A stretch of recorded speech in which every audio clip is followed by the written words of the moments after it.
مشاهدينا أينما كنتم، طابت أوقاتكم وأهلا ومرحبا بكم معنا إلى عدد جديد من برنامج قضية ونقاش. هل نجحت السلطة في كسر شوكة المعارضة؟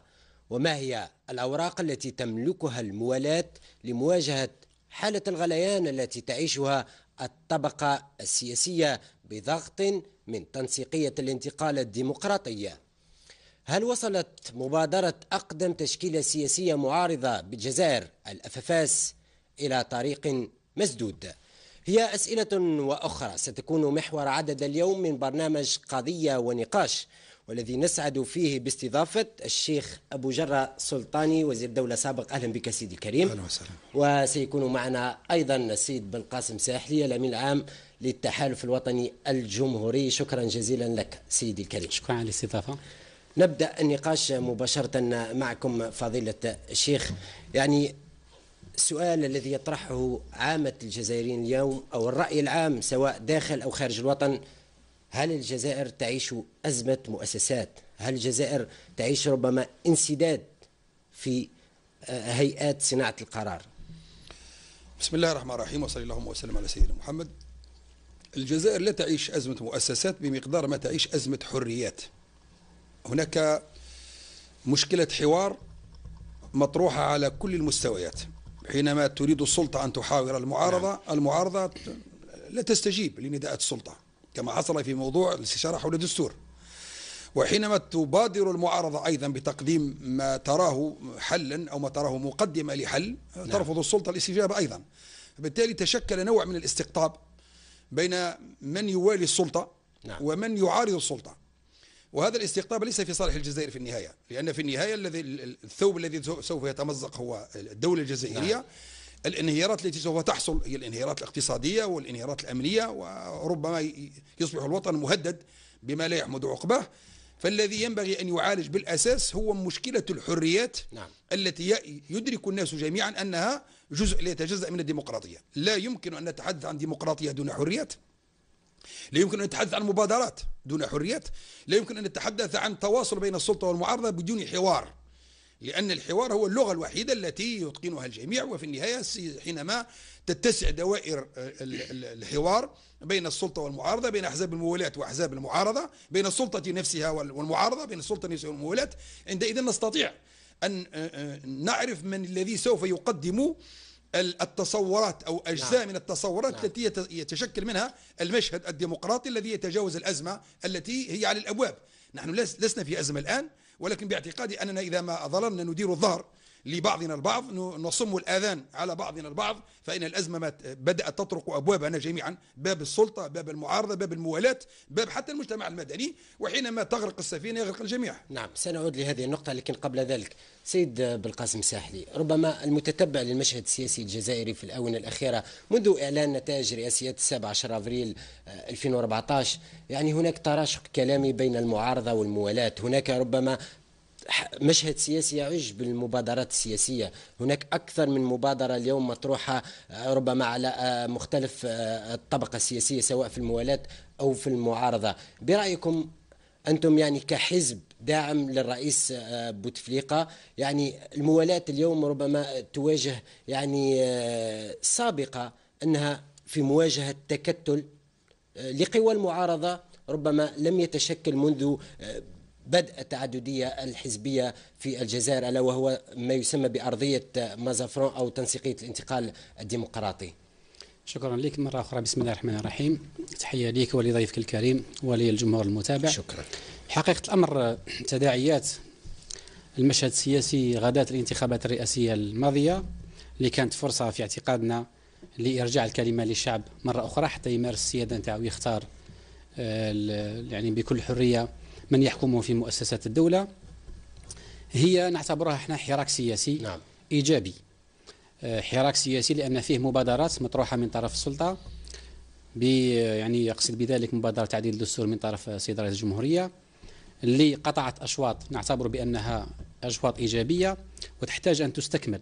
وأعتقد أن رئيس الجمهورية ما زال تارك الباب مفتوح للجميع، ليس فقط للأحزاب التي قاطعت وإنما حتى للمجتمع المدني، لجميع شرائح المجتمع، حتى تكون هذه المبادرة وحتى يكون هذا الدستور توافقي. هل أحرجت مؤسسة الرئاسة بمقاطعة ربما الأحزاب؟ هل لم أسمع هل أحرجت أحزاب؟ نعم. مؤسسة الرئاسة، يقال أن مؤسسة الرئاسة أحرجت عقب مقاطعة كبرى أحزاب المعارضة للمشاورات التي أشرف عليها السيد أحمد أويحيى مؤخرا. أنا شخصيا لا أعتقد بأن فيه إحراج من هنا أو هناك رئيس الجمهورية، بل فيه إصرار. نعم. وإلحاح. لأنه يعني بالعودة سيد بالقاسم ساحلي ربما آخر خطاب يعني للرئيس بوتفليقة والمتعلق بمسودة تعديل الدستور، يعني بوتفليقة منذ وصوله للحكم وهو يتحدث عن تعديل الدستور. نعم. يعني بعد 15 سنة من الحكم وثيقة تعديل الدستور لم ترى النور بعد. طيب هنا راح سؤالك مليح، سؤالك كي عدلته حتى يسمح لي باش نتكلم على المسار. نعم. في اعتقادنا باختصار فقط حتى يكون يعني الرأي العام يعني في الصورة، لأن الدستور أصبح شيء ثانوي يعني في الوقت الراهن، لأنه النقاش ربما عن انتقال ديمقراطي عن عدة أمور أخرى. هذا رأي المعارضة. احنا بالنسبة لنا واش نشوف أن الدستور تعديله هو استكمال لمسار إصلاحات سياسية. نعم. اللي انطلقت فيها البلاد في 2011 واللي في اعتقادنا جابت نتائج إيجابية نحتاج أن نستكملها ونعمقها. الدستور نذكر باللي بدأت المشاورات حوله في 2011. نعم. في إطار ما يسمى بلجنة السيد عبد القادر بن صالح. نعم. وفي اعتقادي أنه آنذاك جميع الأحزاب السياسية توافقنا ضمنيا على النقاش على القضايا أو القوانين التي لها علاقة مباشرة. نعم. بالمشهد الحزبي والسياسي، أقصد بذلك الانتخابات التشريعية والمحلية، ثم نعود بعد الانتخابات التشريعية والمحلية إلى الدستور، وهو الشيء الذي تم. نذكر بلي كانت هناك جولة أولى بإشراف بن صالح. نعم. جولة ثانية أعتقد في شهر جانفي 2013 بإشراف السيد عبد الملك سلال الوزير الأول، ونتيجة الجولتين في اعتقادنا مشات إلى لجنة تقنية. نعم. ربما الإخوان ما مش متوافقين على المنهجية، هذا يقدر يكون محل نقاش. ثم بعدها مباشرة حدث المرض تاع رئيس الجمهورية، وبعد عودته من فترة علاج كنا عشية انتخابات رئاسية. إذا من غير اللائق سياسيين أن يعدل الدستور. نعم. وإحنا داخلين في حملة انتخابية. نعم. مباشرة بعد الانتخابات وبعد تنصيب رئيس الجمهورية بعد أداء اليمين الدستورية، افتح رئيس الجمهورية الورشة هذه وافتحها بدون أي حد أو أي شرط. نعم. وبالتالي احنا نعتقد باللي الجوله الاولى اللي شرف عليها والجوله الثالثه اللي شرف عليها السي احمد يحيى نعتبره، ورئيس الجمهوريه اقر بذلك في رسالته الاخيره، بان الجوله كانت مشاورات واسعه. هي كانت رسائل مشفره يعني من رئيس المعارضه، دعوه جديده للدخول في ورغم هذا طالبنا كحزب سياسي، رغم رضانا على الجوله الثالثه اللي شرف عليها السي احمد يحيى، طالبنا ان يبقى الباب مفتوح من اجل جوله ما نسميهاش ثانيه، نسميها جوله تكميليه، حتى كل الاطراف السياسيه بما فيها التي قاطعت أن تشارك وتعبر عن رأيها وتقيم الحجة على السلطة القائمة، لأن من بين الحجج اللي قدموها إخواننا في المعارضة لرفض المسار تاع تعديل الدستور قال بلي السلطة ستشاورنا. نعم. ثم من بعد راح تفرض الاقتراحات نتاعها. أنا لو جيت في مكان المعارضة كنت نشارك باقتراحاتي، وبعد ما يخرج المسودة النهائية إذا لم أجد اقتراحاتي أو على الأقل جزء منها، لأن ما نقدرش نفرض فقط رأيي أنا كحزب سياسي. نعم. أو كمعارضة. إذا ما وجدتش هذا الشيء نقدر بعد ذلك أقيم الحجة على السلطة ونقول باللي مرة أخرى هي السلطة ها هي تراوغ. نعم. ولكن أنا في اعتقادي أن رئيس الجمهورية ليس محرجا من عدم مشاركة أحزاب سياسية. رئيس الجمهورية وإحنا كذلك ندعو معه عندما ينادي الرئيس يعني بدستور توافقي والمعارضة تقاطع، فما محل التوافق هنا من الإعراب؟ شوف، التوافق موش معناها راح يعني نتفق على كل شيء. رئيس الجمهورية في الرسالة الأخيرة نتاعو يقول نتوافق على القضايا الجوهرية حتى داخل أحزاب السلطة أو ما يسمى بأحزاب الموالاة، لن نتفق على كل شيء. الحزب عنده سنتفق فقط على القضايا الجوهرية. نعم. نتمنى على كل حال. أعود ربما إلى نقطة يعني استوقفتني صح التعبير، تتعلق بأنكم في بداية مداخلتكم تحدثتم عن الحريات، يعني إسقاط مباشر ربما حادثة قبل أيام من الآن، أنه السلطة أو مصالح ولاية الجزائر رفضت الترخيص لتنسيقية الانتقال الديمقراطي بعقد ندوة موضوعاتية بفندق السفير. قوى المعارضة شجبت هذه الخطوة واعتبرتها تضييق على المعارضة. هل بدأ ربما عملية كسر شوكة المعارضة من خلال التضييق على نشاطاتها؟ لا أعتقد أن المعارضة تكسر شوكتها بهذه الطريقة. نعم. بالعكس، كانوا يقال باللي الشوارع العاصمة هي المغلقة. نعم. لا ينبغي أن يسمح في العاصمة بالسير وبالاحتجاج في الشوارع. لأسباب قدمت. اليوم صار حتى القاعات المغلقة صار فيها نوع من التضييق. هذا يضع في رصيد المعارضة تعاطف شعبي، لأن المعارضة سوف تقول في النهاية لما قالوا لنا ما تمشوش في الشوارع خوفا من انزلاقات ما مشيناش. الآن حتى في القاعات المغلقة والقاعات الصغيرة في فنادق من أجل أن نتكلم في ندوات موضوعاتية حول كيف ننظم انتخابات مقبلة، كيف ننتقل ديمقراطيا إلى وبسلاسة إلى الضفة الأخرى، ضيق علينا. ماذا بقي؟ فلذلك الإدارة حينما تضيق إنما تضيق على نفسها في الحقيقة. أنا لو كنت مكان الإدارة لسمحت لهؤلاء بأن يقولوا ما يشاءون ما داموا في إطار سلمي، في إطار ديمقراطي، بإشراف دولتهم وبإشراف إدارتهم، ويتكلمون في موضوعات أعلنوا عنها. فيستغرب أن الإدارة تقول لك هذا الموضوع غير مفهوم. يعني كأن الإدارة تحب تدير روحها وصية أنها ما تمدش ترخيص إلا إذا فهمت وش راح نديروا. هذا خطأ. نرجع لما تفضل به السي ساحلي في موضوع المشاورات حول الدستور. ما كان سنة 2011 لا يمكن أن يتكرر سنة 2014 و2015. نحن ذهبنا بنية صادقة كحركة مجتمع السلم لدعوة السيد رئيس الجمهورية التي أدارها سي بن صالح. وحضرنا وطلبنا مطلب واحد، قلنا لهم أعطونا نتائج أو خلاصة الحوار مع هؤلاء. راكم تقولوا 250 واحد حضر بين جمعية وجماعة وحزب وحركة وشخصيات وطنية، أعطونا هذه نشوفوا نرى. أقبلت ثم بعثت مرة ثانية لحوار. بعد ما الحوار هذا لم تستجب له القوى الفاعلة في البلاد اللي تمثل شيء، لما ينزل للاستفتاء الشعبي راح تحرك المواطنين وقالوا روحوا استفتوا بنعم أو لا.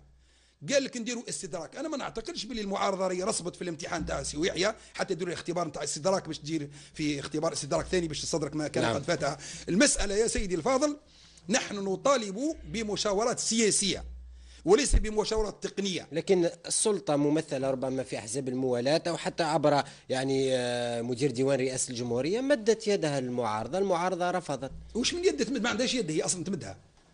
اليد لازم تمدها للجهات الرسميه. كاين رئاسة الجمهورية اللي تقدر تمد يد يستقبلها الآخر. أما أحزاب الموالاة راهي حتى في وضعية حرجة مسكين. جبهة التحرير الوطني واش عندهم؟ يقدروا يديروا حاجة بالتحرير الوطني مع الاحترام والتقدير. التجمع الوطني الديمقراطي يقدروا يديروا حاجة. الأحزاب الأخرى اللي تقول رانا موالاة يقدروا يديروا حاجة. هم راهم موظفين لدى رئاسة الجمهورية. قال أعطوني وزير، أعطوني 3 وزراء، أعطوني 4 وزراء. لما نسمع حزب الأغلبية. إذن المعارضة مع من تريد أن تتفاوض مباشرة؟ تريد أن تتفاوض مع رئاسة الجمهورية أو من يفوضه السيد رئيس الجمهورية بوضوح. لازم نروح ربي عز وجل. الرئيس فوض أحمد ويحيى. لا شوف، فوضوا تقنيا. نحن ما نحبوش تفويض تقني، تفويض سياسي. قال نتكلموا من الديباجة الآخر مادة في الدستور. أما تجي تقول لي هاي عندك ورقة فيها 20 تعديل، أعطيني رأيك في التعديلات. أنا مانيش فقيه دستوري. هؤلاء الفقهاء الدستوريون هم اللي ناقشوا هذه المسائل بصياغتها القانونية باش ما يتناقضش الدستور. أما أنا عندي رأي سياسي نعطيه لك، نقول لك الرأي السياسي تاعي ما هو، نقول لك التوجهات تاعي ما هي. ولا سيما أنه من 2011 إذا تتذكر من احتجاجات 4 جونفي 2011 إلى اليوم راهي 5 سنين. 5 سنين تغيرت امور كثيره. كاين دول تبدلت، كاين انظمه تبدلت، يعني منذ خطاب ال 15 افريل 2011. نعم الى اليوم تغيرت امور كثيره، والنظام ما زال عنده نفس الخطاب تاع 2011. اليوم الناس ما يرضوش بالزيت والسكر.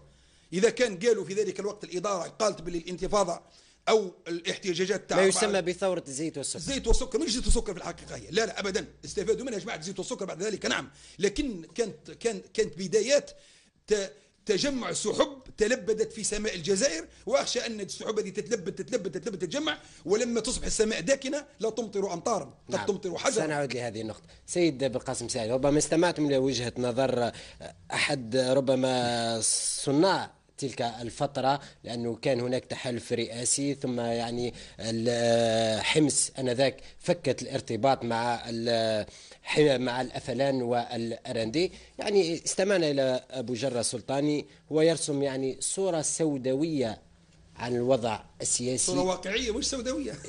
هذه صورة واقعية. الواقع يقول لازم يا سيدي الفاضل، واسمح لي معالي الوزير، لازم يكون واقعي. الواقعية السياسية، الواقعية الديمقراطية، الواقعية الوطنية تفرض هذا. نعم. الأبواب تطرق من كل جهة ونشوفها كل يوم، ما يمر من يوم إلا ونقرأ مجموعة صحف. نعم. نشاهد مجموعة قنوات تلفزيونية، احتجاج هنا، احتجاج هنا، مطالبة هنا، المدارس متوقفة، الثانويات متوقفة، الجامعات سوف تتوقف، العمال تاع كذا، الغاز الصخري، الغير كذلك. كل هذا الطرق ما يستجيبش. نعم. كل هذا الطرق يعني راهو خلابي، مش ممكن ابقى صم اذن على لو كان طرق على باب واحد قال معليش تمضي. نعم. ولكن طرق على كل الابواب الى ان وصلوا الى طرق باب رئاسه الجمهوريه في المسيره تاع نعم. رجال الامن. رجال طرق الأمن. قوي بيد قويه رسميه على نعم. جهاز.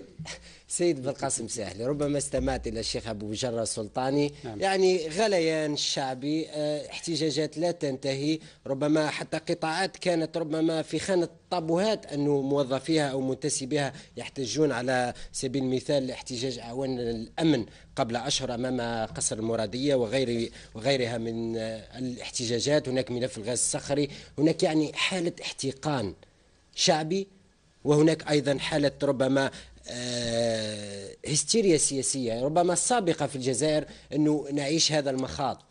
في اعتقادي مرة أخرى بأن ما فيش مخاض، ما فيش حالة احتقان، ما فيش حالة قلق، في حراك اجتماعي شيء إيجابي، في حراك سياسي نعم. شيء كذلك صحي. أنا فقط قبل ما نجاوب على سؤالك بدي باش نرجع للكلام اللي كان يقوله السلطاني حول قضية المشاورات السياسية نعم. والتقنية. احنا في اعتقادنا رئيس الجمهورية عندما دعا طبقة سياسية في آخر جولة شهر ماي 2014 النقاش لم يكن تقنيا. رئيس الجمهورية هو صاحب التعديل الدستوري، نعم. وبالتالي من حقه باش يقدم رؤيته للدستور.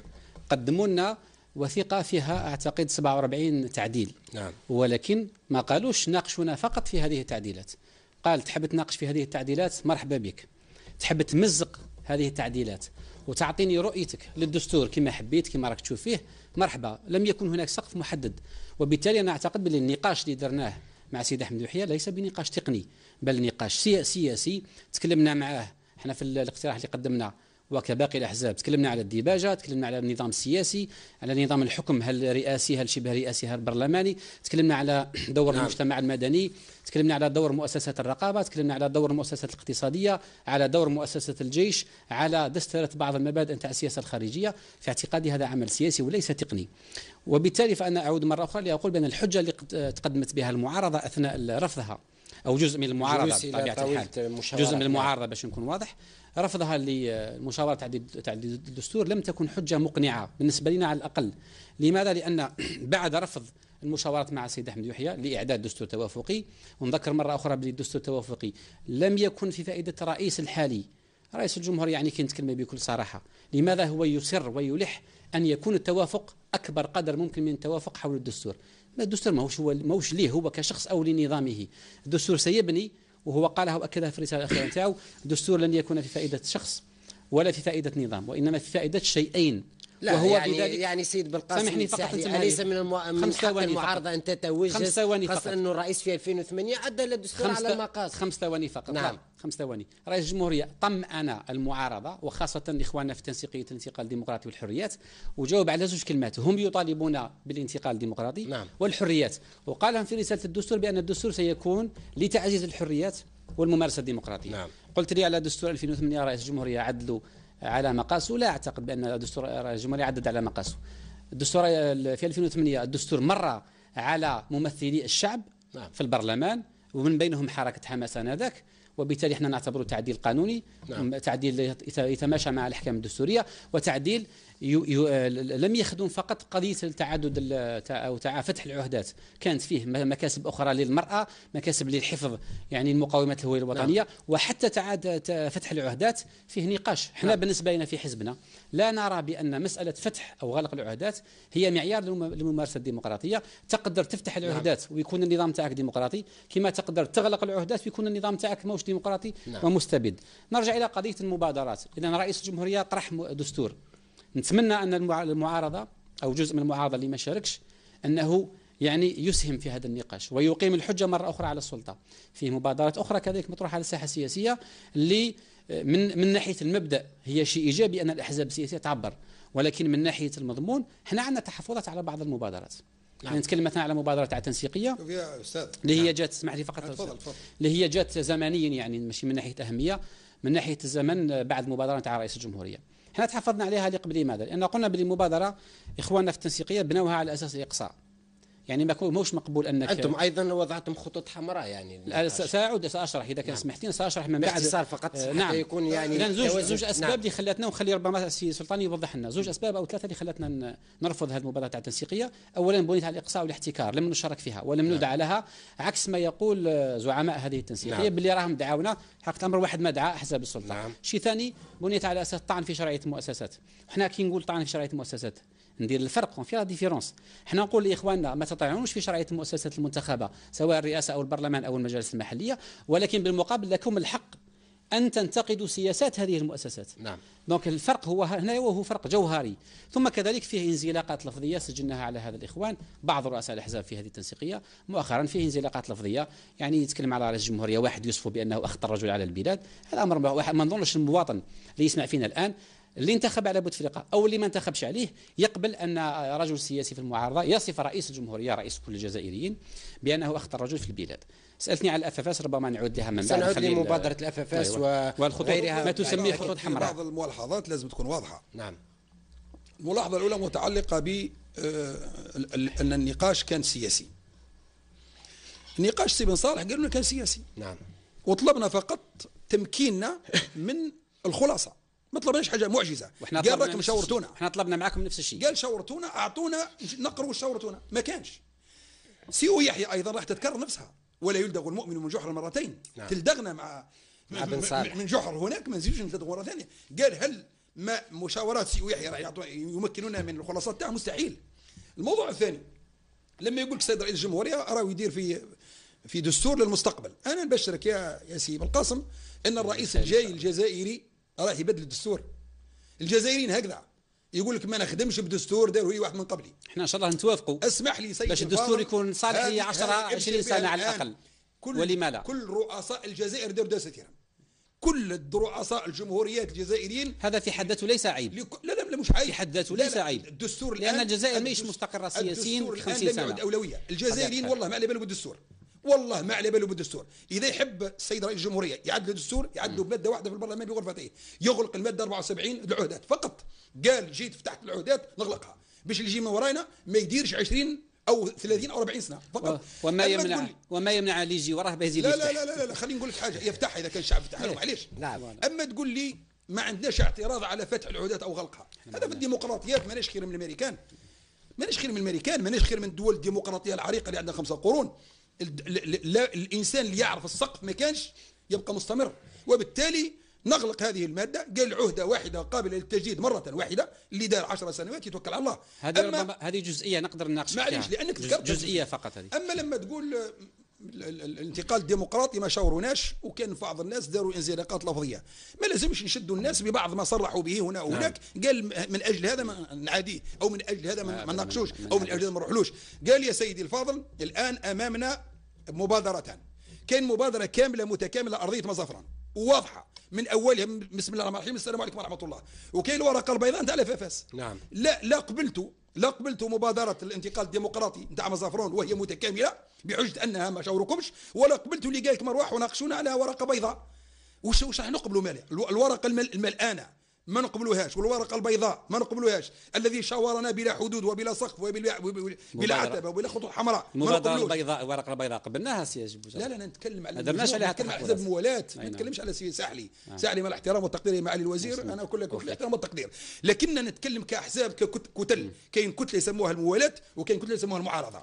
هذان الكتلتين اللي هما رايحين يصطدموا في النهايه. لو رئاسة الجمهورية تدعو إلى جمع كل هذه المبادرات وتصبح هي داعية وليس مدعوة، تولي رئاسة الجمهورية أو تولي السلطة الفاعلة تدعو، قال روح أنتم ما عندكم ورقة قدموها، عندكم ورقة ثانية قدموها، اللي عنده ورقة يقدمها، وندير ندوة وطنية تدوم يومين تدوم 3. مش خسارة في الجزائر أن نسهر 4 أو 5 أو 6 أيام من الجزائر نصل إلى حل.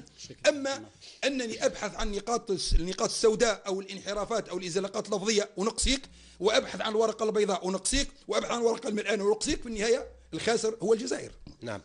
اما النقطه لا والله اذا سمحت لي باش نحاول نتفاعل مع باختصار. احنا ما رفضناش يعني الى حد الان. انا شخصيا كحزب سياسي ندير في لقاءات تشاوريه مع احزاب سواء في الحكومه موالاه او حتى احزاب في المعارضه. ما عندنا حتى يعني حرج أننا نلتقي مع الأحزاب، ولكن نلتقي على أساس أرضية معينة. أنا كي نقرأ الأرضية نتاع زيرالدا أنت تقول لي هي أرضية مكتملة، أنا أقول لك من بين الأسباب اللي خلتنا نرفضها أن فيها مجموعة من التناقضات. عندما نشوف تحليل أو تشخيص للوضع، أحزاب تقول بأن 50 سنة من الفساد، مكتوبه هذه نوار سور بلون يعني في الارضيه، هذا الشيء انا ما نقدرش نتوافق عليه. الندوه يقولوا غلط، هذا يقولوا لك غلط. لا احنا كنا نتمنوا يعني انهم يدعونا سياسه الكرسي الشاغر. لا ابدا، احنا كنا نتمنوا والله. شوف صدقني تنسيقيه الانتقال الديمقراطي يا سيدي سعلي، تنسيقيه الانتقال الديمقراطي ما كتبوش قران باش هو يقرا ويقول صدق الله العظيم، لا كتبوا وثيقه قال لك غلط. احنا ننتظر قال لما تقول 50 سنه فاتت فاز دارك غلط، ولما تقول النظام فاز دارك غلط. وهذا هو الشيء اللي رانا نقولوه لاخواننا، ومستعدين نقولوه ان شاء الله الحركه حمص عندما يديروا لقاءاتهم كما رانا ندير احنا لقاءات شهوريه، هما يديروا لقاءات شهوريه واحنا نرحبوا بهم. وماش معناه عندما نلتقي مع الاحزاب هذه معناه ان اتفقنا، نلتقي من اجل باش نقول له رايي ويقول له وهو ثاني يقول رايه، وبطبيعه الحال الفيصل بيناتنا هو الشعب الجزائري. احنا قضيه مبادره الافافاس لماذا كذلك رحبنا بها مبدئيا ومشينا في تجسيدها؟ لان بنيت على عكس ما بنيت عليه ارضيه تنسيقيه. مبادره الافافاس هي ورقه بيضاء، ورقه بيضاء لها دلالات ماشي فقط هكذا. اول شيء اننا لا نطعن في المكاسب المحققة من طرف الدولة الجزائرية بمختلف يعني توجهاتها منذ 52 سنة من الاستقلال. هذا يعتبر في اعتقادنا تراجع إيجابي جدا من طرف حزب الأفافاس. النقطة الثانية هي أنها لم تنازل نعم البعض يتحدث عن صفقة يعني لا أعتقد أن الأفافاس لأن الأفافاس لا أعتقد أن الأفافاس محتاج إلى صفقة في هذا المجال. النقطة الثانية اللي خلتنا نمشي مع المبادرة ونساعدها أنها ما تطعنش في شرعية المؤسسات. إخوان الأفافاس واش يقولوا؟ يقول لك المبادرة نتاعنا elle va au-delà des mandats des institutions élues actuelles. يعني قضية العهدات نتاع المؤسسات الحالية، الرئاسة والبرلمان وكذلك مجلس المحلية، ما راحش نتكلم عليها في هذا ندوة الإجماع الوطني، وإنما نبني للمستقبل. وإحنا ما ننظرش للوراء. سنتحدث سيد ما ننظرش إلى أشياء. سنتحدث عن مبادرة الأفافاس ومبادرات أخرى وغيرها من المواضيع، لكن بعد الفاصل. مشاهدينا أينما كنتم، فاصل قصير ولنا عودة لا تذهبوا بعيدا. مشاهدينا أينما كنتم، أهلا ومرحبا بكم معنا إلى الجزء الثاني من برنامج قضية ونقاش. وكما تابعتم في الجزء الأول استعرضنا الوضع السياسي والاقتصادي بالجزائر وحالة التراشق وحالة الاستقطاب، أيضا الدائرة بين الموالاة والمعارضة. أعود إليك سيد بالقاسم ساحلي، ربما سؤال مر مرور الكرام على سيادتكم، لكن أعيد وأكرر. يعني السيد أبو جرة سلطاني يقول أنه الجزائر تعيش الآن حالة غليان غير مسبوقة، يعني هناك احتجاجات، هناك حالة احتقان، يعني وكأن الجزائر تعيش أزمة، يعني أزمة في أعلى هرم السلطة انعكست على القاعدة، وهو ما يفسر بالاحتجاجات، حالة الغليان التي تعيشها جل القطاعات. والله الجميع في تعريف الأزمة في العلوم السياسية هي انسداد في المؤسسات. إذا طرحنا السؤال على أبسط مواطن الآن، ما هي المؤسسة في بلادنا؟ ما هي مؤسسة من مؤسسات الجمهورية، سواء كانت سياسية، سواء كانت أمنية، سواء كانت اقتصادية، سواء كانت دبلوماسية، اللي راهي في حالة انسداد؟ تقول لي مؤسسات نحن غير راضون على أدائها بشكل الكافي، هذا شيء طبيعي جدا. الكمال لله. فقضية الأزمة هذا مصطلح في اعتقادنا غير مطروح. في حراك سياسي، نحن الآن في حراك تداعياته بدأت من قبل الانتخابات الرئاسية الماضية. لازم نذكر الجو اللي عشنا فيه الانتخابات الرئاسية الماضية، وإن كان العديد من المترشحين، كان يعني تنافس قوي، والآن حنايا نسير في هذا التداعيات هذه. شيء جميل جدا أن يكون حراك. هل هناك يعني نظام ديمقراطي ما فيهش إضرابات؟ هل هناك نظام ديمقراطي ما فيهش المواطنين يعبروا على انشغالاتهم سواء بالمساندة أو بالرفض؟ الشيء اللي واقع في عين صالح في قضية الغير الصخري، احنا نحيوا المحتجين لأن عرفوا كيفاش يعني يحافظوا على طابع سلمي احتجاجاتهم. فاحنا نقول هذا الشيء كامل هو إضافة ويساهم في ترسيخ العمل الديمقراطي وترسيخ البناء المؤسساتي. عندما تكون عندنا مبادرة تاع تعديل الدستور اللي من خلالها نأسس إلى الجمهورية الجزائرية ربما في 50 سنة القادمة، وحنا نتمنى أن ما يكونش تعديلات كما كان يقول سي أبو جرة كل يعني 5 سنوات وكل رئيس يعدل، رغم أننا عمر الجزائر من ناحية المقارنة مع الدول هو عمر يعني فتي، والجزائر عاشت مخاضات ومراحل كبيرة. قاسم ساحل، يعني حتى نبقى في صلب الموضوع. يعني ألا ترى أنه الدستور سواء عدل أم لم يعدل لم يعد في أجندة الجزائريين الآن؟ هناك مع مواضيع في صلب اهتماماتهم. نعم الدستور، أنا نوضح هذا سؤال مهم جدا. الدستور هو ماذا؟ وش يهم المواطن من الدستور. ربما المواطن البسيط يقول لك انا باختصار الدستور رجاء ما يجيبليش الخبز، ما يجيبليش العمل، ما يجيبليش لا، ولكن الدستور هو وثيقه تضمن توازن في الدوله، توازن بين شيئين، بين من جهه صلاحيات وسلطات الحكام اللي نختاروهم ديمقراطيين، وبين من جهه اخرى الحقوق والحريات نتاع المواطن. ولهذا البناء المؤسساتي ينطلق من الدستور، هنا الاهميه، وبعدها تاتي القوانين الاخرى. احنا غير راضون على قوانين الاصلاحات 100%. في قانون الأحزاب والجمعيات والمرأة والانتخابات كانت هناك تقدم ديمقراطي في 2012، ولكن نتمنى ونطالب من السيد رئيس الجمهورية بعدما ننتهي من ورشة تعديل الدستور أننا نمر مرة أخرى إلى تعميق الإصلاحات في القوانين التي عدلت وفي غيرها من القوانين الأخرى. الشيخ أبو جرة سلطاني، يعني المستمع إلى السيد بالقاسم ساحلي الأمين العام للتحالف الوطني الجمهوري، الجزائر بخير. يعني يعني الشيخ أبو جرة سلطاني، يعني عندما نسمع قيادات أو زعامات المعارضة تقول أنه السلطة تلجأ إلى المسكنات لشراء السلم الاجتماعي، وهو ما يحدث ربما في الجنوب. يعني بين عشية وضحاها تم إقرار تقسيم إداري جديد غريب، هكذا تصفه المعارضة. يعني ملف الغاز الصخري أيضا طريقة تعاطي السلطات مع هذا الملف، هناك تناقض حتى في تصريحات المسؤولين. يعني كيف ترى تعامل السلطة في هذه الملفات بالضبط؟ شوف، هو التهوين من المخاطر القادمة يعمق الخطر، والتهويل كذلك مش مليح. نعم، ما نقولوش كاين أزمة، ما نقولوش كاين أزمة، لكن كاين بوادر أزمة. إذا الآن حاولنا أن نحلها بالحوار، بالمبادرات التي ينبغي أن تستوعب وأن توضع في قنوات وفي أطر، يمكن نتلافى ما هو أخطر. لكن إذا أدرنا لها الظهر، يوم ما تجي الأزمة ما نقدروا ندير والو. أنا نذكرك بين 85 إلى 87 كانوا صناع القرار في ذلك الوقت يقول لك ما كانوا ولا شيء. تدنت أسعار النفط وتقلص السوق، وراح الرفاه المستورد، وقال لك ما كان والو، وصرت احداث سنه 86 ما صار والو، 87 ما صار. نعم. فلما اندلعت 5 اكتوبر 88 ما لقى حتى واحد نفسه قادر على ان يحلها.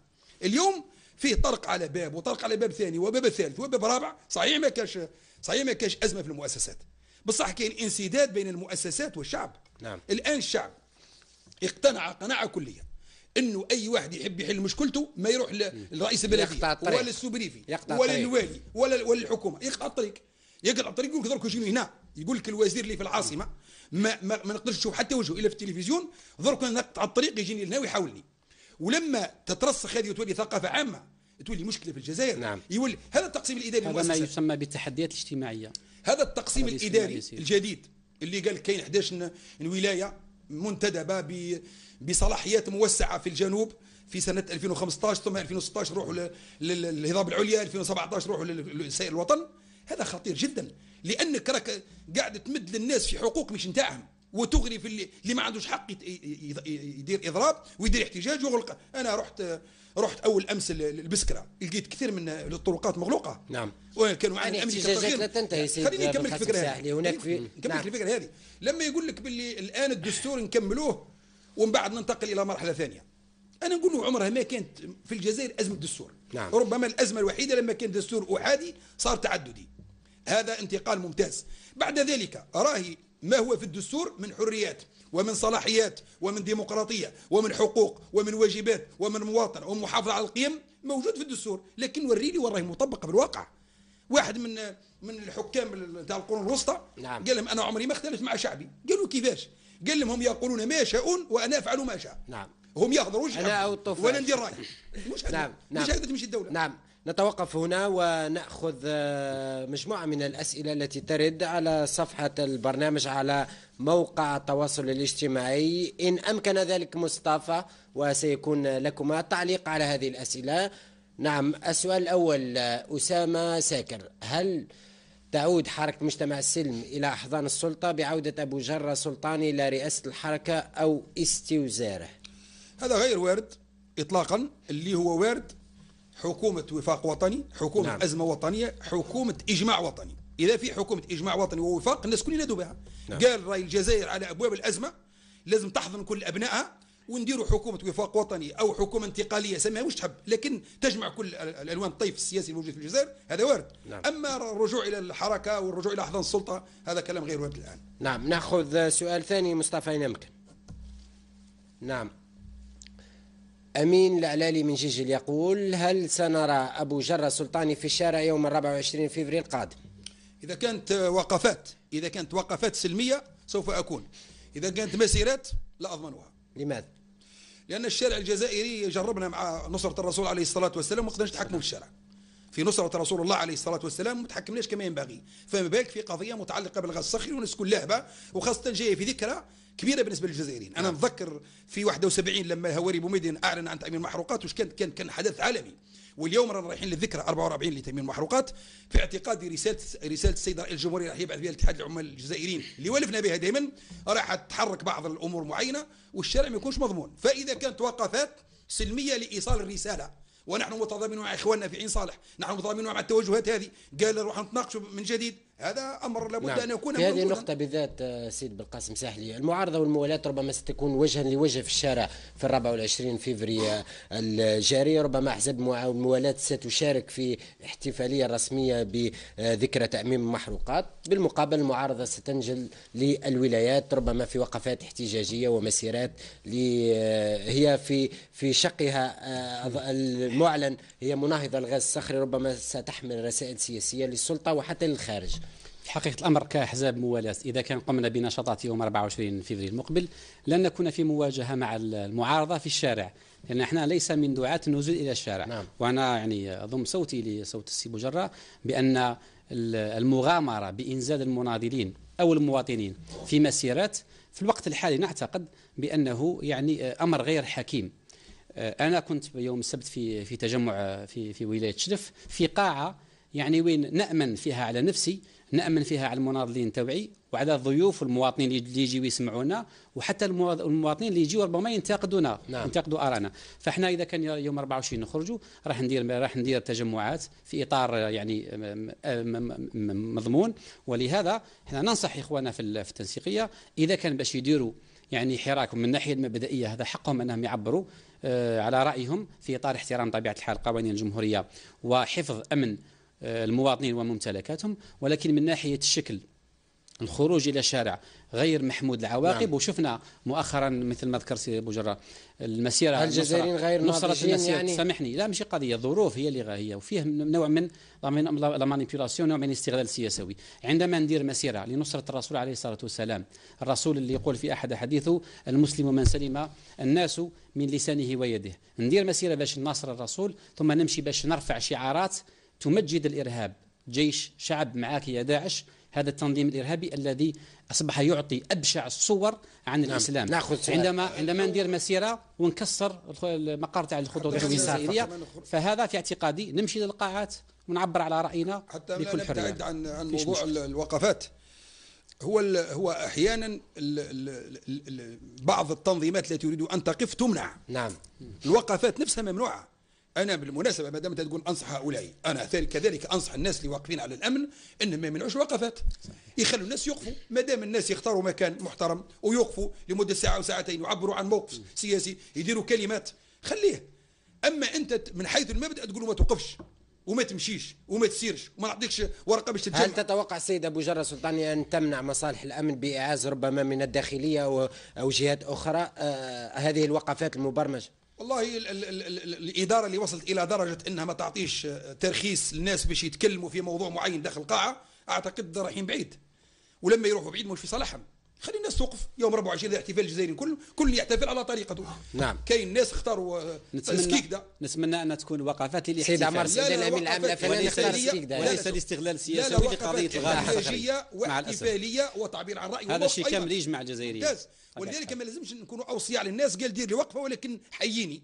ما نديرش ما نحييكش، انا ما نحييكش انت، انا سوف احيي الذين تحركوا في الجنوب وحركه امنه ومستقره ووطنيه وما كسروا ولا حاجه. لا تتخوفون من اي انزلاقات؟ في العاصمه ممكن، في غير العاصمه ما كانش. نعم. ولذلك انا نفرق دائما بين المسيرات في غير العاصمه والمسيرات في العاصمه. لو كون نديروا مسيره في اي ولايه واحده اخرى، درنا مسيرات في ولايات اخرى وما كان ولا شيء. فلذلك انا نشجع اخواننا هؤلاء وانصحهم في نفس الوقت واوجههم، نقول لهم وقفات حضاريه احتجاجيه لايصال الراي. الرساله توصل، فلما تصل الرساله تصل عن طريق الاحتجاج، المسيره، الوقفه، الرساله، الخطاب، في النهايه الرساله وصلت. نعم. ناخذ سؤال اخر مصطفى ان امكن. إيمان من عنبة تقول: السلطة تلعب في الوقت بدل الضائع، الشارع هو من سيقود التغيير. سيد بالقاسم سحلي. أنا أقول لأخت إيمان من عنبة، أقول بأن نماذج التغيير التي يقودها الشارع هي بادية لأعيننا وليست بعيدة من مدينة عنابة. أقولها تنظر إلى ما حدث في تونس وفي ليبيا وفي سوريا وفي مصر وما يحدث مع الأسف في اليمن وغيرها، رغم أننا نحيي النجاح الجزئي والنجاح الأولي والخطوات الأولى للنموذج التونسي. فنقول إحنا التغيير الشارع هو خيار تروازيام شوا، خيار ثالث. كاين اللقاء حول الطاوله اللي نتناقش، كاين ندوه وطنيه اللي نتناقش، كاين مبادرات خيار ثاني، تعالوا ونجيكم نتناقشوا ونتحاوروا. حركه المجتمع السلم هذه الايام فتحت حوار جديد مع كل الاطياف، نعم. خارج اطار تنسيقيه مكمله لها، نعم، ولكن فضاء اخر، رواق اخر. الشارع نروحوا له لما تغلق لي هذه وتغلق لي هذه وتغلق لي هذه، الانسان العمري حوار حمص يبدو انه سيكون خفي. لا مش خفي. ما فهمناش يعني لماذا حوار غير معلن. حوار المشاورات لا غير معلن عن اجندته، يعني ما هي الاحزاب التي ستجتمع معها ما كذا. ما فهمناش سيمقري لماذا يريد ان يخفي. لا هو لا يخفي الحوار تاعو بعد 3 أشهر. لا احنا نرحب على كل حال، والله نرحب بالفكره. لم تخفي شيء، لكن ضبط الرزنامه يحتاج الى اشهار. نعم. قال والله ارواح ورا سي ساحلي. لا، اعلان النتائج. انا شخصيا ارفض ان اتحاور مع حزب ويمنعني هذا الحزب من ان اعلن نتائج الحوار اللي جرى بيني وبينه. لا الصحفيين. انا الشيء اللي قريت من تصريحات السياسي المقري ان الحوار تاعو راح يندار في 3 أشهر دون اعلان مع من سيتم، وبعد 3 أشهر يعلنوا عليه في نتائج. لا ربما هذا اعتقادي، ربما سوء فهم، امر غير سليم يا سيد الوزير، ربما سوء فهم. ربما هو الامر الان نحن في مرحله نرحب بالحوار، في مرحله التواصل من اجل ضبط الرزنامه. فمش اخلاقي، ليس من الاخلاق اننا نديروا في الصحافه باللي الحزب. انا سقسوني قالوا لي هل السي سلال قبل، هل رئاسه الجمهوريه قبلت؟ قلت ما نجاوبش على هذا السؤال، لان تضبط الرزنامه الاشخاص والهيئات والتوجهات ثم الزمن، وبعد ذلك تعلن عنها. هذا الجزء الخفي منه، الجزء الاداري اللوجستي. اما بعد ذلك سوف تكون معلنه ونتائجها معلنه، ولما يخرج اي واحد من الحوار يلقى الصحافه امامه ويصرح بما كان قد قال. نعم، سنعود لهذه النقطه، لكن قبل ذلك ناخذ سؤال اخر ان امكن. مصطفى. نعم. غاني براهيتي من العاصمة يقول: الموالاة اشترطت عدم الجلوس للأطراف الغير معترف بها كوجوه الفيس، هل هذا يعني أنها كانت ضد دعوة رئاسة الجمهورية لتلك الأطراف للمشاورات؟ يعني يقصد مشاورات تعديل الدستور. أنا أتحدث باسم حزبي بطبيعة الحال وليس باسم كل أحزاب الموالاة. احنا عندما تلاقينا مع الإخوان تاع الأفافاس اتفقنا معهم وهم صرحوا باللي احنا نصوم دي بارتي ليغاليست. نعم. احنا وهم، وهذا يعني بأننا نرفض بطبيعة الحال إشراك في ندوة الإجماع الوطني الأطراف الغير شرعية. كي نقول الأطراف الغير شرعية ماشي أنا اللي قلت بأنها غير شرعية، وإنما قوانين الجمهورية. نعم. وكذلك إرادة شعبية يعني المعبر عليها. نعم. في ميثاق سلم الصالح الوطنية. زعيم رئاسة الجمهورية تستقبل من تريد، هذا السؤال توجهه لها. نعم. هي مسؤولة على هذا. هو فيما يخص عودة وجوه الفيس للواجهة خلال الأسابيع الأخيرة سيدي. لا في المبدأ نعم. كل إنسان يقول لك أنا لا أقبل الحوار إلا بشروط، أو أنا أدعوكم ولكن بشروط، هذا إقصائي. هذا هي ليس لأن في فرق يا سيدي الفاضل، في فرق بين الحوار والقرار. قال القرار بشروط، إذا هذا البيان يخرج فيه طعن في المؤسسات الدولة ما نسنيش عليه، أنا أتحفظ، لكن نتحاور معك على كل شيء. وثم أنه الجبهة الإسلامية للإنقاذ هي جزء من مكونات الدولة الجزائرية، يعني نبقوا طول حياتنا ونحن عندنا شو اسمه الجبهة الإسلامية للإنقاذ، لازم يلقون محل موجودين ويتحركوا ويصرحوا عندهم وجود وعندهم تأثير وعندهم شعبية وغير ذلك. المناضلين نتاعهم الذين غير معنيين، أنا ما نقولش المناضلين مش المناضلين، المناضلين الغير معنيين بإحكام ميثاق السلم والمصالح الوطنية هم موجودين في كل الأحزاب وموجودين حتى في حزبية سي بوجرة، ولكن احنا نتحدث عن الأشخاص والشخصيات أو القياديين الذين كان لهم علمانيين في الجزائر في استعمال الدين والذي أدى إلى 200,000 شهيد. كاين علمانيين نعم ويساريين في الجزائر عندهم قرة عينهم ونضالهم الكبير انهم يقصوا الاسلاميين باي لون. لا ابدا، انا نقصيوش، انا نتحاور معك. انت اذا وانا كنت في حكومه فيها يا الاسلاميين. سيدي الفاضل انت لست علمانيا حتى تدافع عن هذا انا نتكلم على العلمانيين يقول لك انا ما نكونش الا اذا نحتوها. نحن كنا في الحكومه يقول لهم باللي لازم تحاوزوا حركه المجتمع السلمي باش نكونوا لا استئصال الارهاب. نحن كلنا استئصاليين. الحديث الوطني كاين ازمه نروح نحلوها. اما اداره الظهر الازمه ما تحلش. هذا هو الاختلاف. واذا ما اضل راسك هم نقصر البحث. احنا نقول لا توجد ازمه، فيه نقائص، فيه تحديات باش نقول باللي. طيب هل تقصي حساسيه كبيره موجوده في الجزائر؟ لا ابدا. التيار الاسلامي موجود في التيار الاسلامي موجود فقط نريده ان يشتغل في اطار الشرعيه فقط. هذا واش نطلبه. هم قالوا لكم رانا حاطين السلاح. ليس التيار الذي يدعو الى العنف مثل ما حدث في مسيره السيد رسول الله. هذا شيء جيد. وتكوينا من هذا ورانا جايين باش احنا لا ننكر سي ابو جرى، احنا لا ننكر بان فيه شخصيات من هذا التيار اثناء الازمه الامنيه كان لهم مواقف قويه وطنيه، ما ننكرش هذا الشيء. نذكر عده منهم، يعني حتى الناس اللي كانت حامله سلاح وراجعت الى جاده الصواب، ما نقدرش نقصي هذا الناس. هم يعيشوا في المجتمع، لهم حقوقهم كما احنا كما هم، ولكن في مجال العمل الحزبي والسياسي هذا الامر فصل فيه الشعب الجزائري بميثاق سلم المصالحه الوطنيه الذي اعتقد بان حزبكم انت كنت رأس حمص شاركنا فيه كله ودرنا له يعني حمله انتخابيه. انا فالاختلاف اللي كاين حتى لا تتجاوز هذه النقطه باختصار. ينبغي ان نفرق بين القرار السياسي والقرار القضائي. اذا كان الناس عندهم مشكله في الجزائر يروحوا للقضاء، القضاء يتبعها. اما لما نولي انا قاضي، راهم بعض رؤساء الاحزاب في الجزائر قضاة سي ابو جرى يقول لك ما تخليش وسد عليه. سي ابو جرى انت تعلم من الناحيه القانونيه بان الاستفتاء هو اقوى من القوانين على العداله. ولكن انت تعلم ايضا ان الماده 47 من الميثاق تقول للسيد الجمهوري نقدر. ولهذا احنا صادقنا على هذا الميثاق، ونبقى نطالب دائما بابقاء الباب مفتوح امام ابنائنا المغرر بهم الى حد الان. احنا عندما ينزل الان ارهابي من الجبل نفتحوا له صدورنا ونفتحوا له بيوتنا، لان هذا رجع الى جاده الصواب. ما نخليوش حامل سلاح صدرك. لما تفتح له صدرك وحزبك ويقف اخر يقول لك نحن لا نقبل الا ان يكونوا مقصيين وما نحبوا نشوفوا وجوههم. احنا ما قلناش هذا الكلام. احنا قلنا الناس المسؤولين السياسيين هناك مشكله موجوده في الجزائر نحلوها. هذا هو الاشكال، لابد ان نحلها. هذا هو اللي مش متفقين فيه انا وياك، انه ما نقولوش كاين فيه ازمه، فيه تحديات مقابله الجزائر. علينا جميعا ان نتوافق ونتحد لرفعها. في تحديات سياسيه نعالجها بالدستور وبباقي المبادرات. في تحديات اقتصاديه متعلقه بتذبذب اسعار المحروقات نعالجها بالشيء اللي عندنا من مخزون، ونعالجها بالقطاعات الواعده اللي راهي عندنا كالفلاحه كالسياحه وغيرها. عندنا تحديات اجتماعيه، تكلم سي بوجار منذ قليل عن الفجوه الموجوده بين المواطن من جهه وبين من يؤطر الحراك الاجتماعي بين الاحزاب السياسيه كمنتخبين وبين المجتمع المدني. وانا هنا نقول ما نفرقش بين احزاب الموالاه او السلطه. في احتجاجات في بعض البلديات تسيرها احزاب المعارضه الان، في احتجاجات في بعض البلاد تسيرها احزاب السلطه. اذا ما هو السؤال؟ السؤال ان المنتخبين تبعنا لم يهيئوا بالشكل الكافي لتأطير ومرافقه الاحتجاجات نتاع الناس، باش يعود المواطن ما يمشيش يوقف في الطريق يسكرها ولو سلميا، يمشي الى المجتمع المدني اللي يمثله، يمشي للحزب اللي يمثله باش ندير يعني الحوار. فيه تحديات امنيه ما لازمش ننساها. الارهاب مازال يضرب في بلادنا ومازال يضرب على حدودنا. يعني وفي تحديات خارجيه. يكون واضح للراي العام، هل وجوه الجبهة الإسلامية للإنقاذ المحظورة سيكون لها دور في المرحلة القادمة؟ نعم. سؤال لك. أنا أعتقد أن وجود الجبهة الإسلامية للإنقاذ ممن قالوا ورانا كرهنا من الصراع وكرهنا من الدم وكرهنا من الهم وكنا نحن أيضا ضحايا، خلاص نعم. تجربة فاتت، أطوي الصفحة نبدأ من جديد. مرحبا بهم هؤلاء أبناء الجزائر، بل عندهم جزء كبير يقدروا يقدموه في الحل. عندهم ناس كثيرين يسمعوا لهم، كانوا جزء من الأزمة، هم جزء أيضا من الحل، جزء كبير من الحل. نعم. نأخذ سؤال آخر مصطفى إن أمكن. نعم السؤال الأخير ناخذ. نعم لؤي من باتنا، هل الانسداد في مؤسسات الدولة يستدعي تدخل المؤسسة العسكرية؟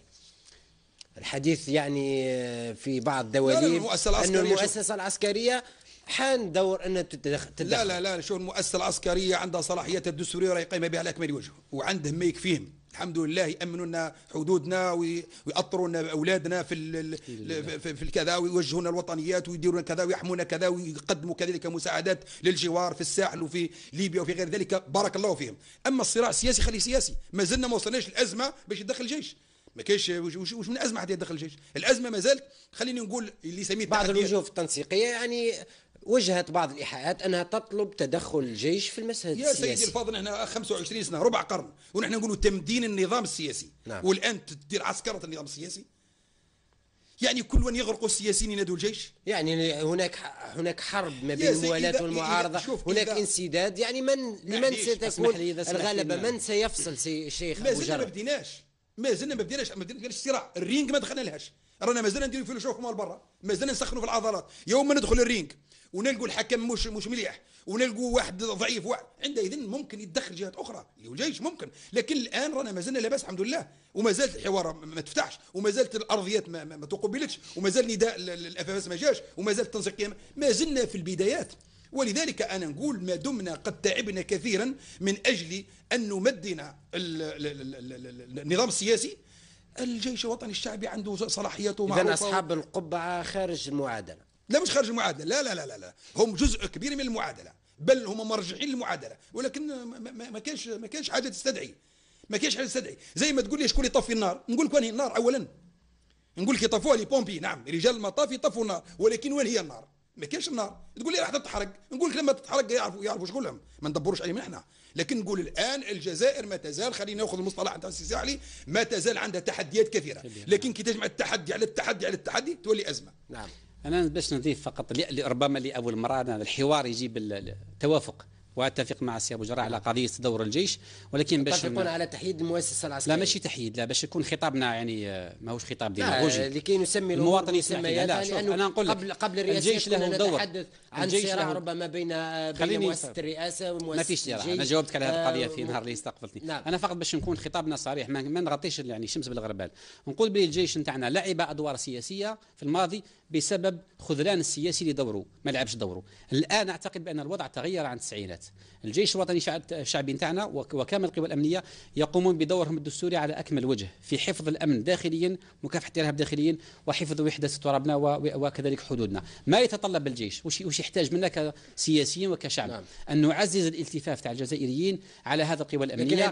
من اجل ماذا؟ من اجل سامحني من اجل لا ما كان ما نفقدوش البوصله، في حوار، في مبادرات، وسنتجه بالجزائر الى بر الامان.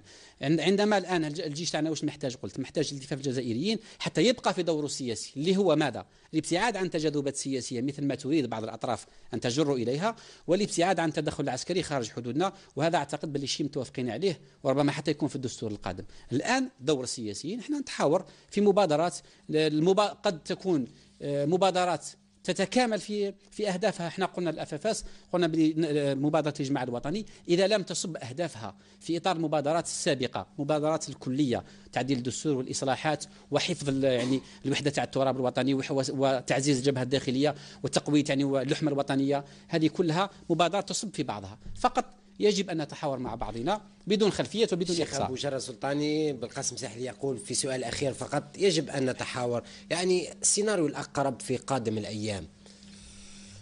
أنا أعتقد أن 24 فبراير الجاية فرصة ثمينة لمؤسسة رئاسة الجمهورية أن تجمع كل هذا الشتات، وتولي بدل ما تكون مدعوة من قبل الأفافاس ومدعوة من قبل تنسيقية الانتقال الديمقراطي تولي داعية. هل تتوقعون قرارات هامة من الرئيس؟ أنا اعتقادي أن حكمة السيد رئيس الجمهورية وإذا ما زالت مستمرة تقتضي هذا.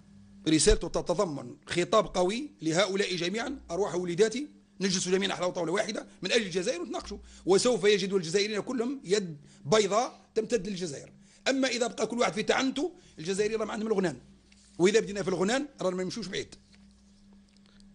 سي بالقاسم ساحلي، أشكرك جزيل الشكر على رحابة صدرك. شيخ أبو جرة سلطاني، شكرا جزيلا لك أنت أيضا. الشكر موصول لكم أنتم مشاهدي تلفزيون النهار. بقية إلى هنا نصل إلى ختام حلقة اليوم من برنامج قضية والنقاش. كنا قد استعرضنا الوضع السياسي والاقتصادي والاجتماعي الذي تعيشه الجزائر، حاولنا استشراف ما ستحمله قادم الأيام. إلى هنا نطوي حلقة اليوم، موعدنا يتجدد بحول الله الأسبوع القادم مع حلقة جديدة وملف جديد. بقية أوقات ممتعة على شاشة تلفزيون النهار، وإلى اللقاء.